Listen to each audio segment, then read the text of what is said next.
നമസ്കാരം. പഴംപൊരി എങ്ങനെയാണ് ഉണ്ടാക്കുന്നതെന്ന് നോക്കാം. നമ്മൾ മലയാളികളുടെ ഏറ്റവും ഇഷ്ടപ്പെട്ട ഒരു സ്നാക്കാണ് പഴംപൊരി. പഴംപൊരിക്കുള്ള ബാറ്റർ ഉണ്ടാക്കുന്നതിനായി ആദ്യമായിട്ട് 1 കപ്പ് മൈദ മാവ് ഒരു ബൗളിലേക്ക് എടുക്കുക.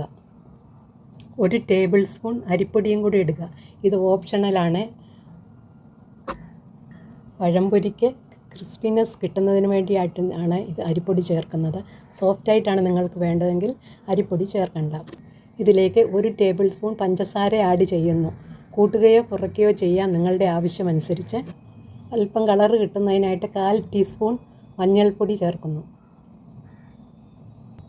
മഞ്ഞൾപ്പൊടി ഓപ്ഷണലാണ്. ആവശ്യമുണ്ടെങ്കിൽ മാത്രം ചേർത്താൽ മതി.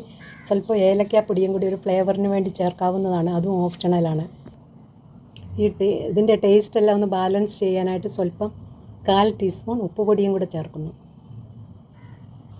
ചിലർ ഇതിലേക്ക് എള്ള് സ്വല്പം, ജീരകം സ്വല്പം അങ്ങനെയൊക്കെ ചേർക്കുന്നവരുണ്ട്. നിങ്ങൾക്കും അതനുസരിച്ച് വേണമെങ്കിൽ ചേർക്കാം. ഇനി ഇതിനെ നന്നായിട്ടൊന്ന് മിക്സ് ചെയ്തെടുക്കുക.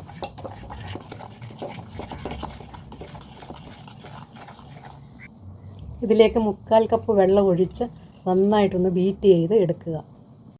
ഈ അളവിൽ വെള്ളം ചേർത്ത് ഇതിനെ ഒന്ന് ലൂസാക്കുക. ആവശ്യമെങ്കിൽ വെള്ളം രണ്ടാമത് ഒഴിക്കാവുന്നതാണ്. എന്നിട്ട് അടച്ചു വെച്ച് ഒരു 20 മിനിറ്റ് ഇതിനെ റെസ്റ്റ് ചെയ്യാൻ അനുവദിക്കുക. റെസ്റ്റ് ചെയ്യാൻ വെക്കുമ്പം ഇതിനൊന്ന് പുളിപ്പിക്കണമെന്നുണ്ടെങ്കിൽ ഒരു നുള്ളു സോഡാപ്പൊടിയോ അല്ലെങ്കിൽ 1 ടേബിൾ സ്പൂൺ ദോശമാവോ അതിനകത്തോട്ട് ചേർത്ത് നന്നായിട്ട് ഇളക്കി വെച്ച് 20 മിനിറ്റ് വെച്ചാൽ മതി. പക്ഷേ ഇതുണ്ടാക്കാൻ അതിൻ്റെ ഒന്നും ആവശ്യമില്ല. ഡയറക്റ്റായിട്ട് നമുക്ക് എണ്ണയിലിട്ട് ഇതിനെ പൊരിച്ചെടുക്കാൻ പറ്റും. വെള്ളം കൂടിയാൽ പഴംപൊരി മുക്കുമ്പോൾ അതിനകത്ത് നന്നായിട്ട് പിടിക്കത്തില്ല. എന്നാൽ വെള്ളം കുറഞ്ഞാൽ പഴംപൊരി മുക്കുമ്പോൾ അത് കൂടുതൽ കട്ടിയായിട്ടൊക്കെ ഇരിക്കും. അതിനാൽ അതിൻ്റെ കണക്കിന് ഇങ്ങനെ എടുക്കാനായിട്ട് പ്രത്യേകം ശ്രദ്ധിക്കണം. ഇനി പഴംപൊരിക്ക് ആവശ്യമുള്ള നേന്ത്രക്കായ എടുക്കാം. ഞാൻ 3 എണ്ണമാണ് എടുത്തിരിക്കുന്നത്. ഒരുമാതിരി നന്നായി പഴുത്തിരിക്കണം. എന്നാൽ കൂടുതൽ പഴുത്തും പോകരുത്. കൂടുതൽ പഴുത്തു പോയാൽ അത് എണ്ണ കുടിക്കാനുള്ള ചാൻസ് ഉണ്ട്. പഴുപ്പ് കുറഞ്ഞാൽ ഇച്ചിരി രുചി കുറവാകുകയും ചെയ്യും. സൈഡ് കട്ട് ചെയ്തിട്ട് അതിൻ്റെ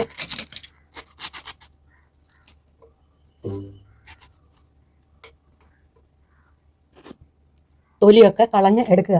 എന്നിട്ട് വലിപ്പം കൂടുതലുണ്ടെങ്കിൽ അതിൻ്റെ നടുവെ മുറിച്ച് ഇങ്ങനെ സ്ലൈസ് ആക്കാവുന്നതാണ്. ഞാനിപ്പോൾ ഇതിന് ഒരു സൈഡിന് 3 കഷ്ണമായിട്ടാണ് എടുക്കുന്നത്. ഇങ്ങനെയുള്ളതിന് മുഴുവനോടെ ഇങ്ങനെ കണ്ടിച്ചെടുക്കുക. അത് 3ആയിട്ട് വണ്ണ കൂടുതലുണ്ടെങ്കിൽ മുറിക്കാവുന്നതാണ്. അതിനെ ഇതുപോലെ സ്ലൈസ് ചെയ്ത് എടുക്കുക. ഇനി ചുവട് കട്ടിയുള്ള ഒരു ചീനച്ചട്ടിയോ പാനോ അടുപ്പത്ത് വെച്ച് അതിലേക്ക് എണ്ണ ഒഴിക്കുക. നിങ്ങൾ ഉപയോഗിക്കുന്ന കുക്കിംഗ് ഓയിൽ തന്നെ ഉപയോഗിക്കാവുന്നതാണ്. ഏറ്റവും നല്ലതെന്നാൽ വെളിച്ചെണ്ണയാണ്. എണ്ണ ചൂടായോ എന്നറിയാൻ ഇതിലേക്ക് ഒരു തുള്ളി മാവ് ഇട്ട് കൊടുക്കുക. അതങ്ങ് താഴോട്ട് പോകുന്നത് പോലെ തന്നെ മുകളിലോട്ട് പൊങ്ങി വന്ന് എണ്ണ ചൂടായി. ഇനി നമുക്ക് ഏത്തക്ക മുക്കി എണ്ണയ്ക്കകത്ത് ഇട്ട് കൊടുക്കാം. ഇനി ഇതിലേക്ക് ഏത്തക്ക ഇങ്ങനെ ഡിപ്പ് ചെയ്ത് 2 വശം ഒന്ന് തിരിച്ച് മറിച്ച് വിട്ട് ഇതിലേക്ക് ഇട്ട് കൊടുക്കാം.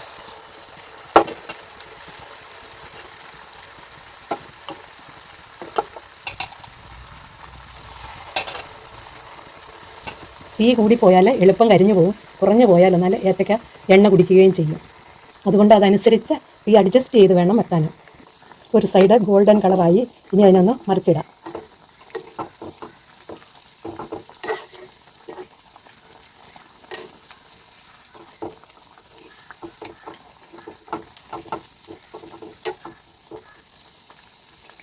ഇതായി കഴിഞ്ഞു. ഇനി സിമ്മേലിട്ട് ഇതിനെ ഒന്ന് കോരിയെടുക്കുവാണ്.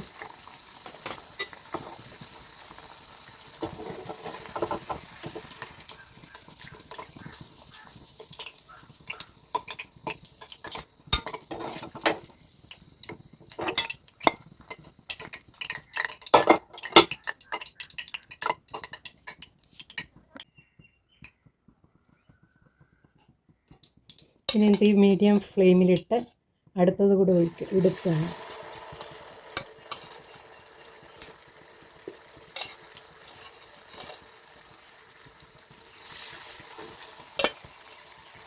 Okay, thank you for watching. യൂട്യൂബിൽ കാണുന്നവർ സബ്സ്ക്രൈബ് ചെയ്യാനും കമൻറ്റ് ചെയ്യാനും ലൈക്ക് ചെയ്യാനും ഫോർവേഡ് ചെയ്യാനും മറക്കണ്ട. ഫേസ്ബുക്കിൽ കാണുന്നവർ ഫോളോയും കമൻറ്റും ലൈക്കും ഫോർവേഡും ചെയ്യണം. Thank you.